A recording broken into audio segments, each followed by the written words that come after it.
지난 2월 초에 엠브레인 트렌드 모니터라고 하는 설문조사 기관에서요, 우리 그 한국에 있는 대표적인 그 종교들 있잖아요.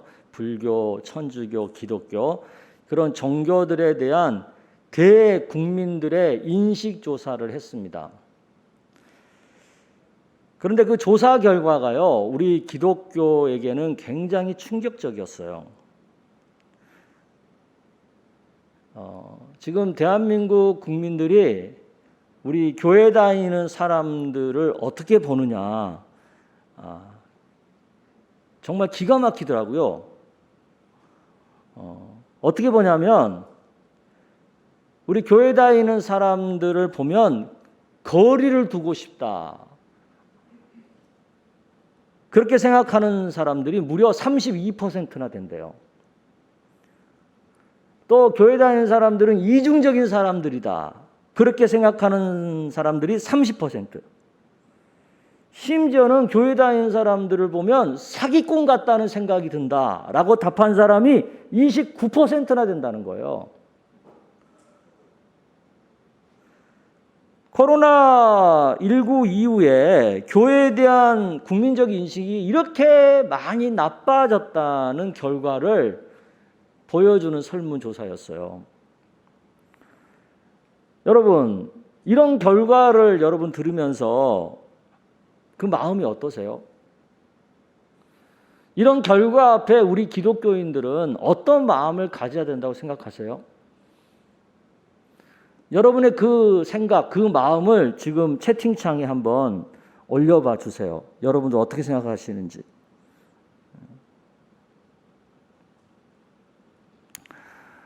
뭐 편하게 올려주세요. 네. 저는 지금 우리 한국 교회가 처한 그런 문제들을 오늘 본문의 주인공인 히스기야를 통해서 오늘 그 답을 한번 찾아보려고 합니다. 우리는 히스기야에 대한 일반적인 이미지는 좋게 갖고 있어요. 왜냐하면 히스기야는 유다의 왕으로서 영적으로 타락한 유다 국가를 신앙적으로 개혁하려고 무던히 애썼던 사람이거든요. 그 일에 누구보다 열심히 있었던 사람이에요. 또 히스기야 개인적으로는 정말 죽을 병에 걸렸다가 하나님 앞에 간절히 기도함으로 그 수명을 15년이나 연장받았던 정말 그런 큰 은혜를 또 체험한 그런 사람이거든요. 그런 걸 보면 굉장히 우리는 히스기야 왕에 대해서 좋은 이미지를 가질 수밖에 없죠. 그런데 성경은 이런 히스기야를 향해서 교만하다 이렇게 얘기해요. 역대하 32장 25절 말씀을 보면 그런 표현이 있거든요. 여러분 한번 읽어보겠습니다. 시작. 히스기야가 마음이 교만하여 그 받은 은혜를 보답하지 아니하므로 진노가 그와 유다와 예루살렘에 내리게 되었더니. 그러니까 우리가 봤을 때는 굉장히 히스기야가 신앙적으로 훌륭해 보이고 하나님께 큰 은혜를 받은 사람처럼 보였는데, 정작 하나님은 그런 히스기야를 보면서 교만하다는 거예요.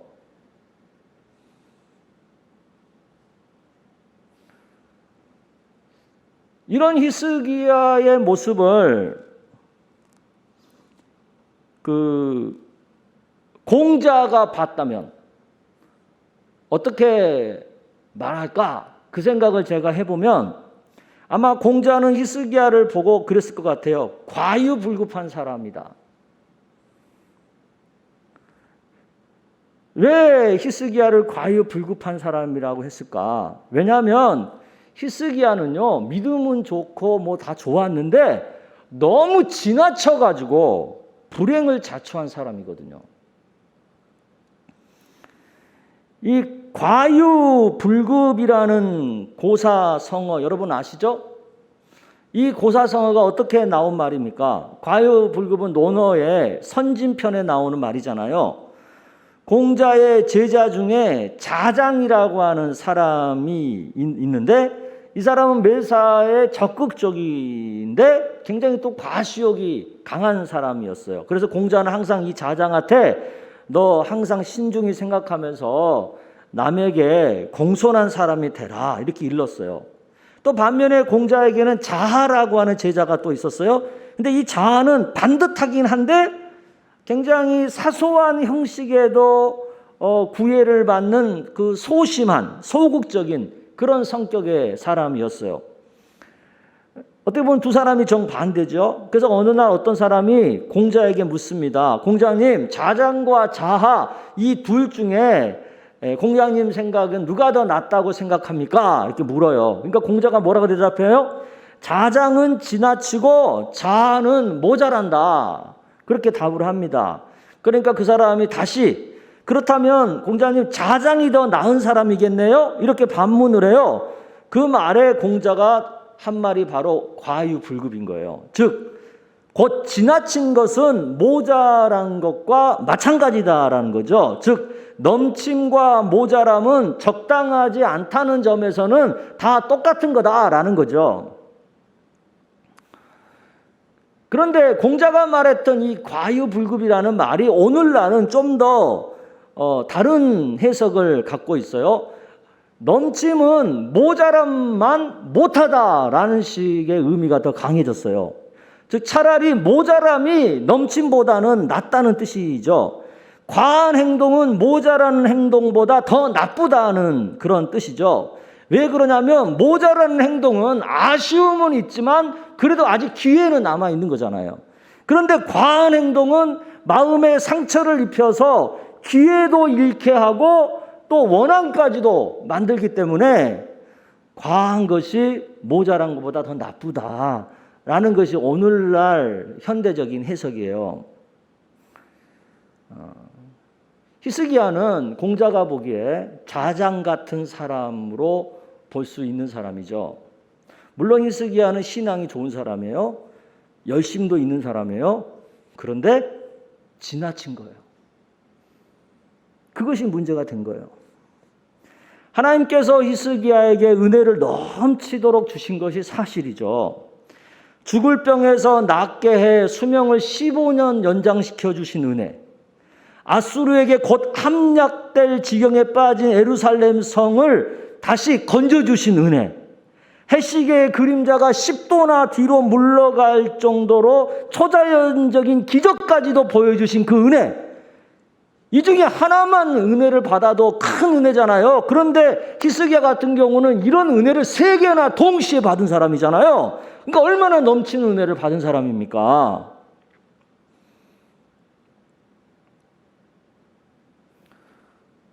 히스기야가 이런 하나님께 주신 넘치는 은혜를 감사함으로, 겸손함으로 이렇게 잘 받고 간직했으면 얼마나 좋았겠어요.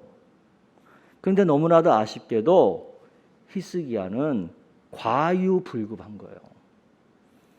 그래서 결과적으로 보면 하나님의 그 넘치는 은혜의 영광을 오히려 가리우는 그런 우를 범하게 되죠.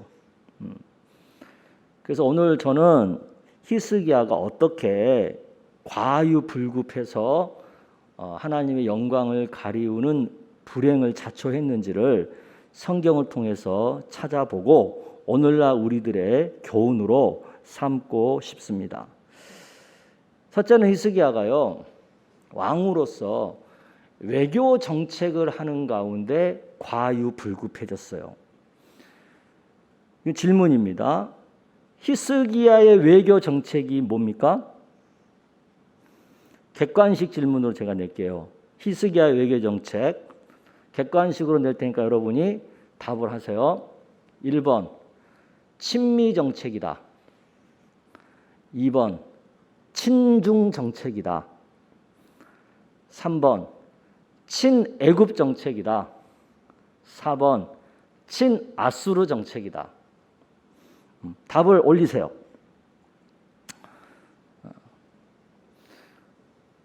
이 히스기야가 이 외교 정책을 피면서요, 그 외교 정책을 과유불급하게 만들어 버렸어요.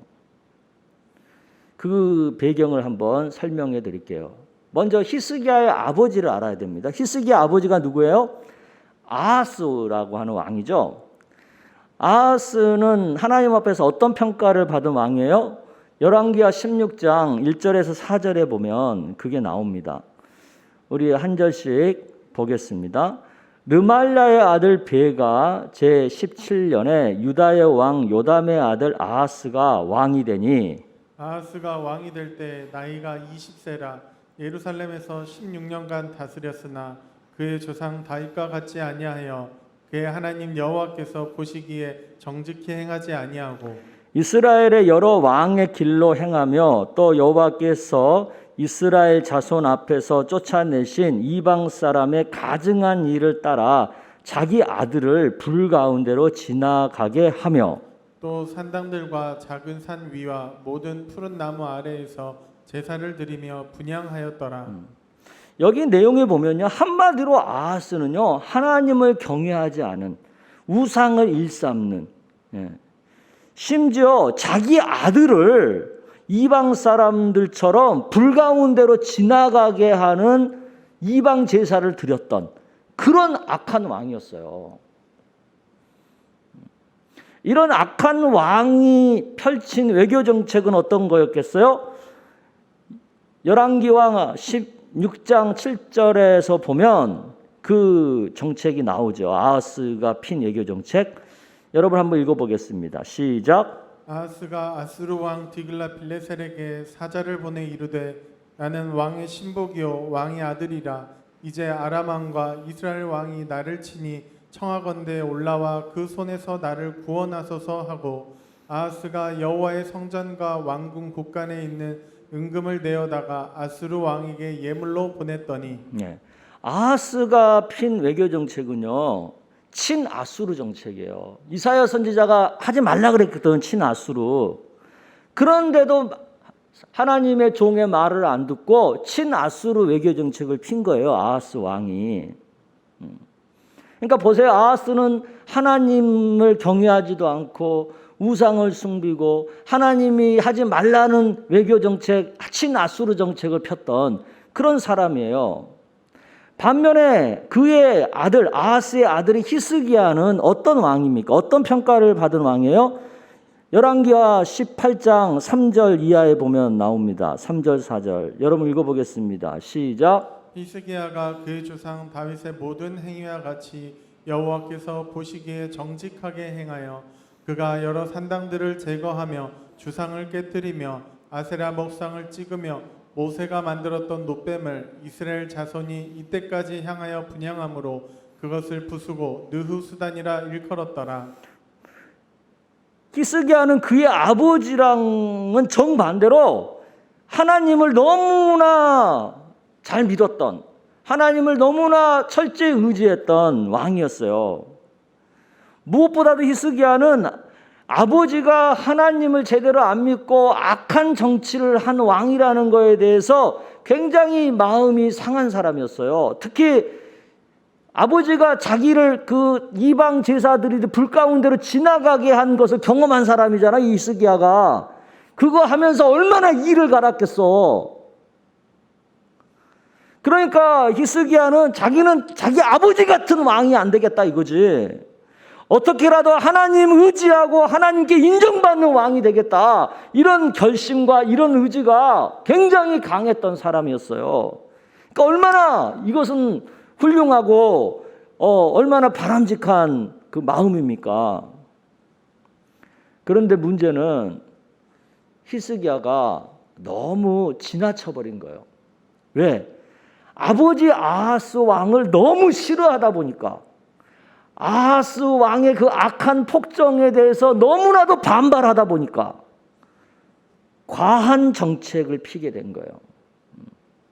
그래서 아버지 때 물론 하나님의 선지자 하지 말라는 친아수르 외교 정책을 폈지만 그것을 어떻게 왕이 되자마자 하루아침에 아수르를 배반하고 친애굽 정책을 피게 됩니까?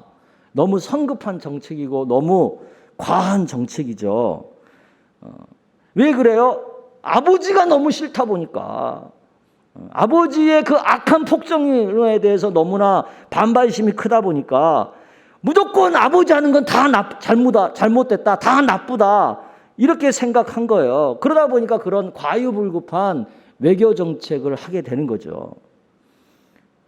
열왕기와 18장 7절 8절이 그 얘기입니다. 읽어보겠습니다. 시작. 여호와께서 그와 함께 하심에 그가 어디로 가든지 형통하였더라. 저가 아수르 왕을 배반하고 섬기지 아니하였고 그가 블레셋 사람들을 쳐서 가사와 그 사방에 이르고 망대에서부터 견고한 섬까지 이르렀더라. 하나님을 믿는 것은 너무 좋은데, 그리고 악을 싫어하는 그 마음도 너무 좋은데, 근데 그런 것들에 대해서 너무 지나친 반발 의식을 갖다 보니까 외교 정책이 너무 성급하고 지나쳐버린 외교 정책을 피게 된 거예요. 그 과유불급한 정책 때문에 어떤 일이 벌어져요? 아수르 왕에게 침략의 빌미를 제공하게 되는 거예요. 그래서 아수르가 이 유다를 향해서 또 북이스라엘 향해서 침략을 하게 되잖아요. 그것 때문에 어떤 일이 벌어집니까? 유다의 형제 국가인 북이스라엘이 완전히 망하는 일이 생기잖아요.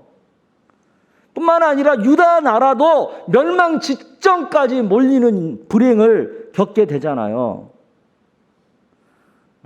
그래서 열왕기와 18장 17절 이하에 보면 아수르가 쳐들어와 가지고 히스기야한테 한 얘기가 있어요.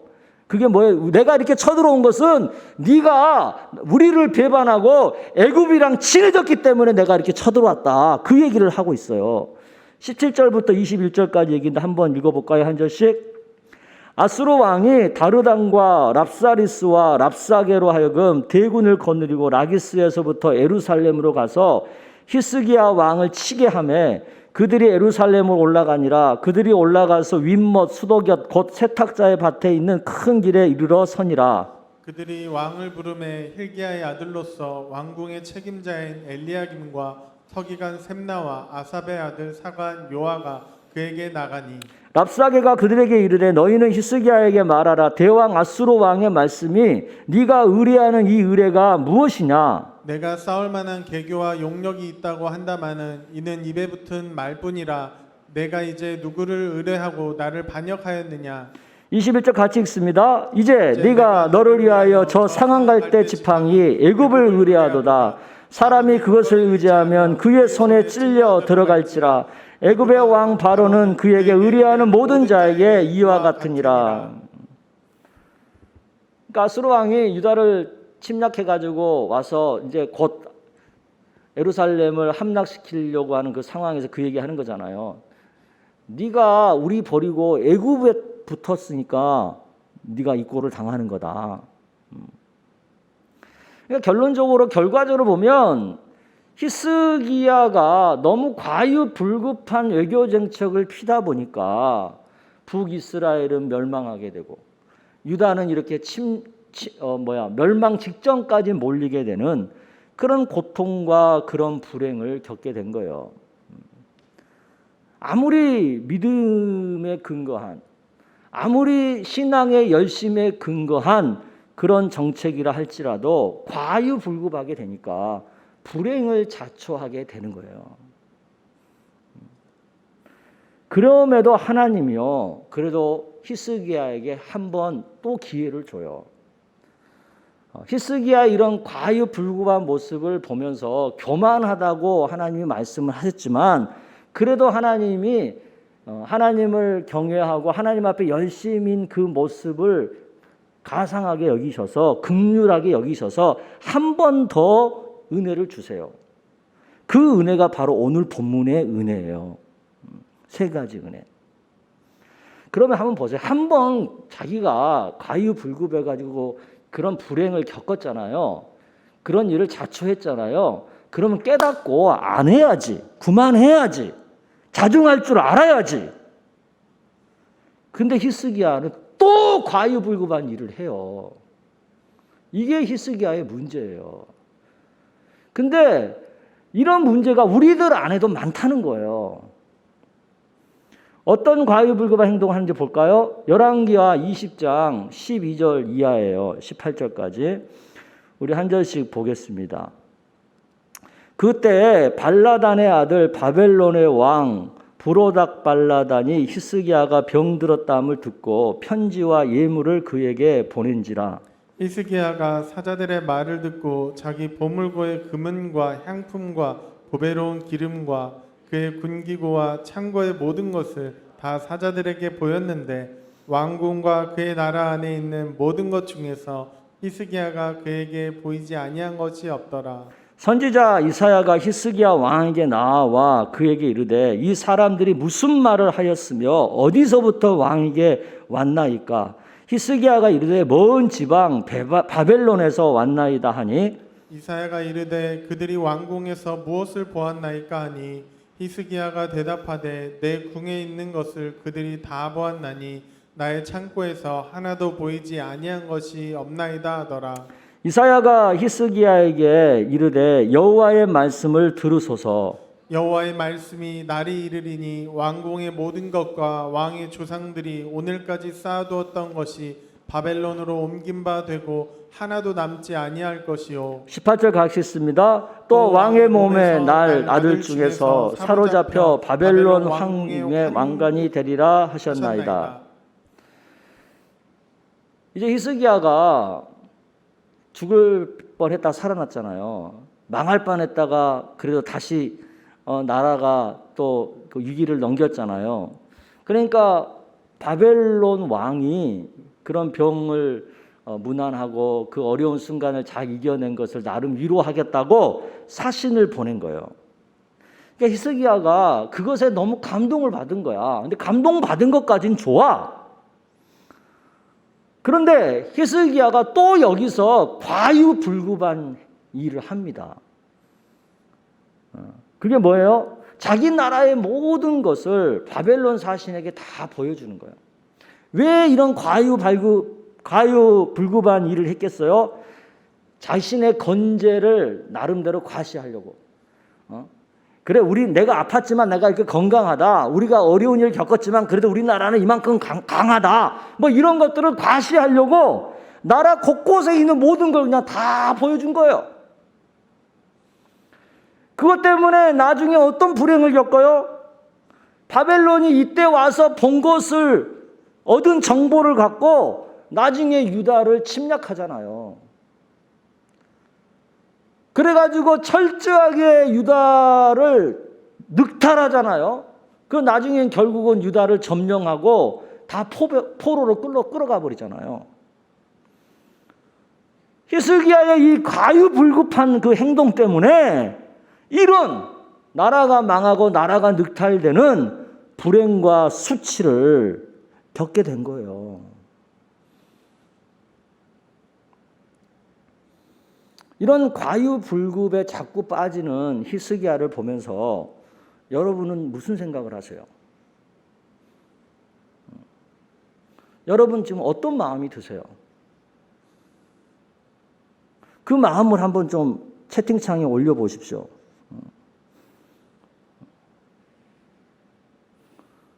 하나님 잘 믿는 히스기야예요.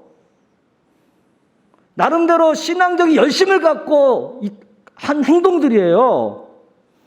그런데 그게 과유불급하게 되니까 큰 고통을 자초하는 일이 되잖아요. 아무리 우리가 하나님께 큰 은혜를 넘치게 받았다고 해도 우리의 신앙의 행위가 과유불급하게 되면 결국은 하나님의 영광을 가리우는 수치를 겪게 된다는 것을 히스기야가 보여주는 거 아니겠어요?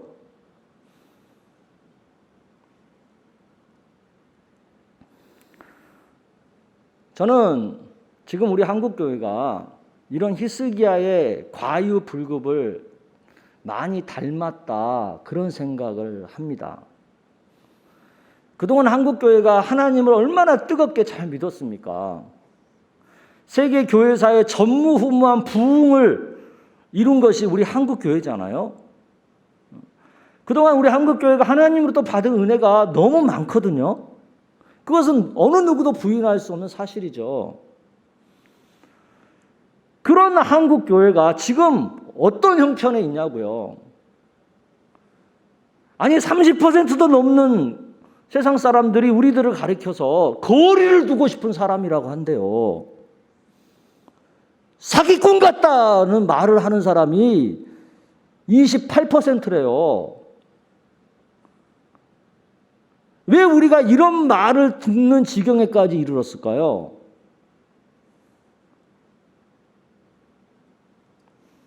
이런 말을 듣는 우리들에 대해서 너무나 정말 화가 나지 않습니까?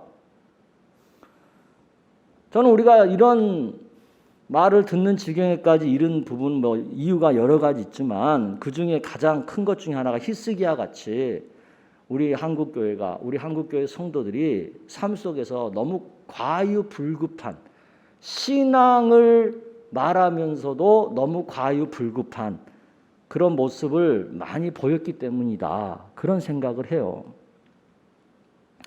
이 과유불급한 대표적인 것이 한국교회 이단들이죠. 한국교회만큼 토종 이단이 판치는 나라가 세계 어디에도 없습니다. 지금 한국교회를 가장 크게 위협하는 이단들이라고 하는 통일교나 구원파나 신천지나 하나님의 교회나 JMS나 이런 것들은요, 외국에서 만들어져서 한국에 들어온 이단들이 아니에요. 다 한국에서 만들어진 이단들이에요. 토종 이단들이라고 하죠. 왜 이들이 이단이 되었어요? 처음부터 그들이 이단으로 출발했어요? 그거 아니에요. 그들은 나름 처음에는 순수하게 열심히 신앙생활했던 사람들이에요. 그러다가 그들이 과유불급해지기 시작한 거예요. 무엇에서 과유불급해졌어요? 지나치게 성경을 자의적으로 해석하기 시작하는 거죠. 지나치게 신령한 것을, 지나치게 신비한 것을 추구하는 거죠. 또 지나치게 신앙의 열심을 내는 거죠. 그러다 보니까 윤리성을 잃어버리고 도덕성을 잃어버린 데까지 나가는 거잖아요. 그래서 이단되는 거예요. 또 지금 한국교회 과유불급한 모습이 바로 요즘 이슈가 되고 있는 정광훈 목사 같은 모습이죠. 신앙이 지나치게 정치화된 거예요. 정치와 교회는 분리돼야 되는 것이거든요. 근데 너무 신앙이 정치화된 거죠.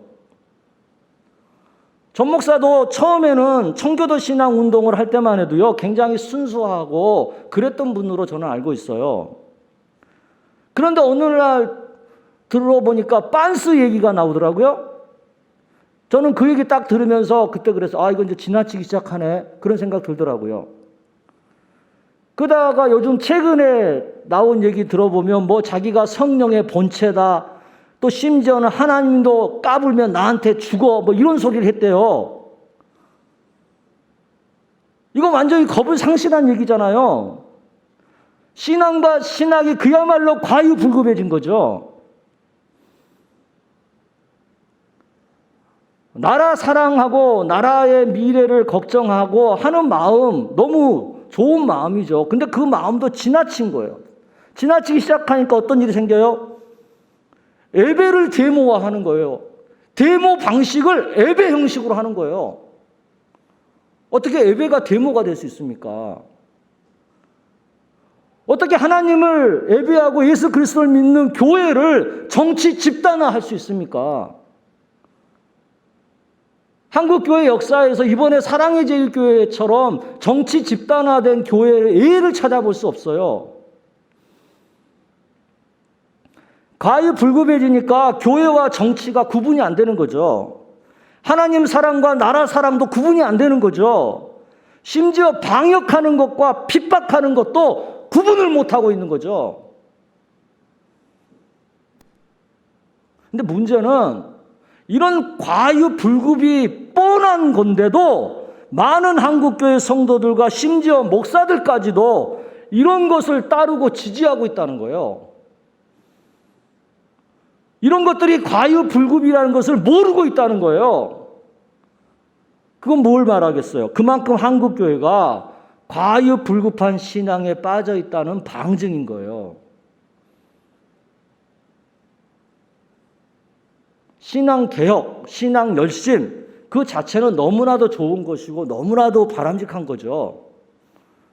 그런데 그런 개혁과 그런 열심도 지나치게 되면 결국 하나님의 영광을 가릴 수 있다는 것, 가리게 된다는 것, 불행을 자초하게 된다는 것, 그것을 우리가 알아야 하는 거죠.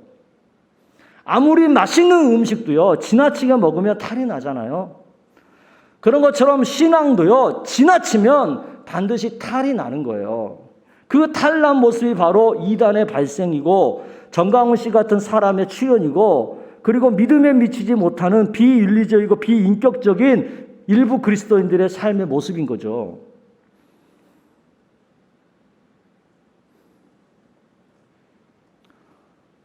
우리가 이런 과유불급한 신앙에 빠지지 않으려면 어떻게 해야 된다고 생각하십니까? 여러분들은 제 설교를 들으면서 정말 우리가 과유불급한 모습이 있다는 것에 대해서 인정하십니까? 우리가 어떻게 해야 이 과유불급한 신앙에 빠지지 않을 수 있겠어요? 여러분의 생각을 한번 채팅창에 올려보세요. 어떻게 해야 이 과유불급한 신앙에 빠지지 않을 수 있는지. 저는 지난 한 주간 너무 마음이 아픈 거예요. 정말 하나님 앞에 너무 죄송하고 한 교회의 담임 목사로서 교회를 이런 지경에까지 오게 한 것에 대한 정말 어떤 책임감도 느낄 수밖에 없고 그래서 어떻게 해야 우리가 이런 상황이 안 갈까 하는 것들을 정말 고민하게 되더라고요. 그래서 저는 기도하고 성경을 묵상하면서 제 나름대로는 그런 생각으로 정리를 해봤어요. 우리가 이런 과유불급한 상황이 안 빠지려면 다시 우리는 예수님에게로 돌아가야 된다. 예수님이 어떻게 하셨는지를 보고 배워야 된다. 예수님의 천국 운동은 히스기야처럼 어떤 것에 반발하고 무조건 반하여서 반작용 현상으로 한 게 아니에요. 그것보다는 자신이 십자가에 못 박혀 죽는 희생의 길로서 천국 운동을 펼치셨어요. 물론 예수님도 바리새인들의 회칠한 무덤 같은 외식적 신앙들을 보면서 신랄하게 비난하고 비판하고 지적하셨어요. 하지만 그것에 반발하여서 대중을 선동하여서 어떤 혁명을 꾀하지는 않았다고요. 또한 예수님은 대중들의 인기를 통해서 자신을 과시하거나 드러내는 사역을 결코 하지 않았어요. 오히려 예수님은 대중의 인기가 오르는 것을 경계하셨죠. 자신을 감추기 바쁘셨죠. 마태복음 8장 18절에 20절에 그런 모습들이 우리가 엿볼 수 있잖아요. 여러분 한번 읽어보겠습니다. 시작. 예수께서 무리가 자기를 애워싸는 것을 보시고 건너편으로 가기를 명하시니라. 한 서기관이 나와 예수께 아뢰되 선생님이여 어디로 가시든지 저는 따르리이다. 예수께서 이르시되 여우도 굴이 있고 공중의 새도 거처가 있으되 인자는 머리 둘 곳이 없다 하시더라. 네, 여기 보면 얼마나 예수님은 지금 대중으로부터 숨으려고 노력하고 계십니까? 너무 요즘 우리 교회가 또 일부 목사님들이 너무 대중 인기 영합에 빠져 있지 않나 그런 생각들이 들어요. 또 자꾸 사람들이 서로 비판하고 비난하는 것에 열 올릴 때 예수님은 그들을 향해서 뭐라고 말씀하셨습니까? 마태복음 7장 3절에서 5절의 얘기가 그 얘기잖아요. 여러분 또 읽어보겠습니다. 시작. 어찌하여 형제의 눈 속에 있는 티는 보고 내 눈 속에 있는 들보는 깨닫지 못하느냐. 보라, 내 눈 속에 들보가 있는데 어찌하여 형제에게 말하기를 나로 내 눈 속에 있는 티를 빼게 하라 하겠느냐. 외식하는 자여, 먼저 내 눈 속에서 들보를 빼어라. 그 후에야 밝히 보고 형제의 눈 속에서 티를 빼리라. 지금 너무 한국 사회가 양극단으로 갈려서 서로를 향하여 지금 비방하잖아요. 서로의 어떤 티끌을 찾아가지고 흠을 찾아서 욕하기 바쁘잖아요. 근데 예수 믿는 사람들도 그들과 똑같이 지금 하고 있는 거잖아요. 예수님께서 택하신 세상을 바꾸는 방법은요, 대중을 통한 혁명적인 방법이 아니었습니다. 오히려 복음 전파를 통한 하나님 나라 운동이었어요. 그래서 예수님은 대중을 통한 혁명을 결코 시도한 적이 없고요. 그저 묵묵히 한 사람 한 사람을 만나서 복음으로 그들을 변화시키는 것에 힘을 쏟으셨어요. 복음으로 변화받는 12명의 제자를 온전히 세우는 일에 예수님은 집중하셨다고요.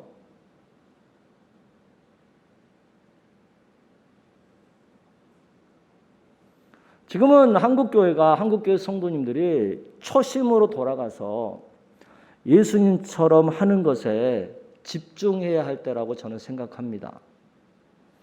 한국교회가 대형화되고 교인 수가 많아지면서 우리 신앙생활의 과유불급한 모습이 적지 않았다는 것을 겸손하게 인정할 필요가 있습니다. 물론 정부나 언론이 일부 교회 문제를 가지고 한국 교회 전체를 싸잡아 비난하는 것이 속상하고 불만스러운 부분이 없지 않아요. 하지만 그래도 이에 반발하기보다는 희생을 감수하는 것이 예수님 방법이라고 저는 생각을 합니다.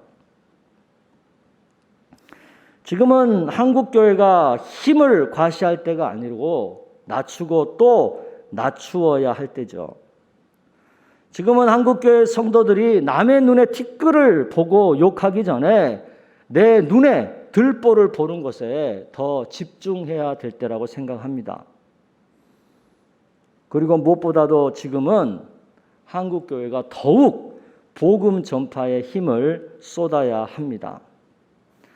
더 구체적으로 말씀드리면 우리 각자가 더욱 복음에 합당하게 살아야 할 때입니다.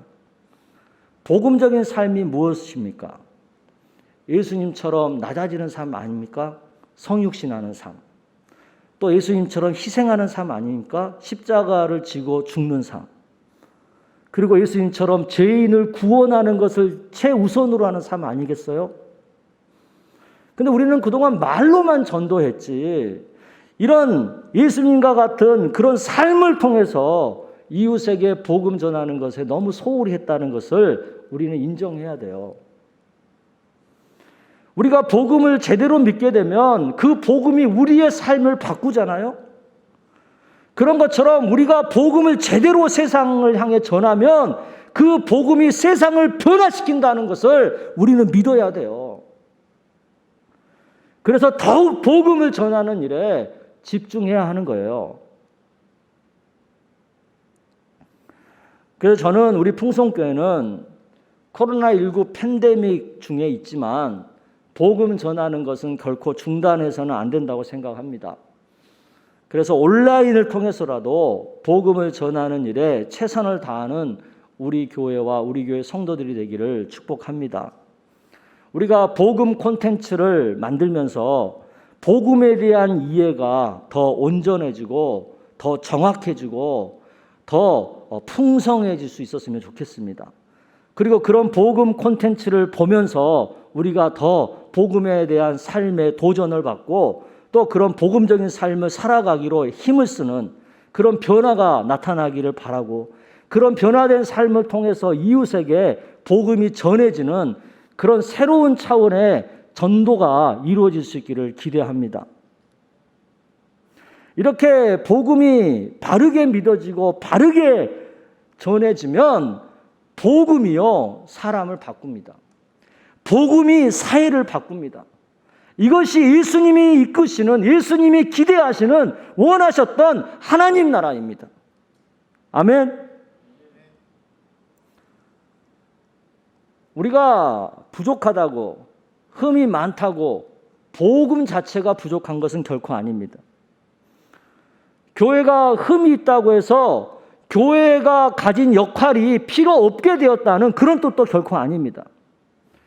우리는 부족하고 교회는 흠이 있다 할지라도 하나님은 교회가 전하는 복음을 통해 죄인을 구원하는 일을 결코 멈추지 않고 계신다는 것을 우리는 믿어야 합니다. 그래서 교회는 이 세상에 꼭 존재해야만 하고 우리는 교회 공동체에 반드시 속해 있어야만 하는 것입니다.